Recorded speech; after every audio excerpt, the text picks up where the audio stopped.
ఇంకోటి ఈ junk food బయట తినేది, ఇప్పుడు మనం ఒక బిర్యానీ తింటున్నామంటే దగ్గర బిర్యానీతో పాటు మళ్ళీ కోక్తో పాటు తర్వాత డిజర్ట్, దాని తర్వాత పాన్, ఇవన్నీ చూసుకుంటే కనీసం ఒక 5,000 క్యాలరీలు మనం ఇన్పుట్ లోపలికి వేస్తున్నాం కదా.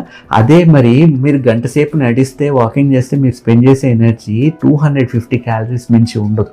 సో ఇప్పుడు 5,000 క్యాలరీలు వచ్చినాయి అంటే మీరు 20 గంటలు నడిస్తే తప్ప 5,000 క్యాలరీస్ని మీరు ఖర్చు పెట్టరు. సో అది తినేటప్పుడు అందుకే బరువు పెరగడం చాలా ఈజీ, కానీ తగ్గడం చాలా కష్టం. సో ఇప్పుడు మీకు ఏది తింటే ఎన్ని క్యాలరీస్ వస్తున్నాయి, మీరు ఎంత పని చేస్తే ఎన్ని స్పెండ్ చేస్తున్నారని మీకు అర్థమైతే, మరీ మొత్తం ప్యాకెట్ బిర్యానీ తినకుండా you will have biryani but in moderation. ఒక 50 గ్రాముల బిర్యానీ తిని ఇది చాలే వాళ్ళకి అంటారు, లేదు అంటే అరకిలో తినేస్తారు.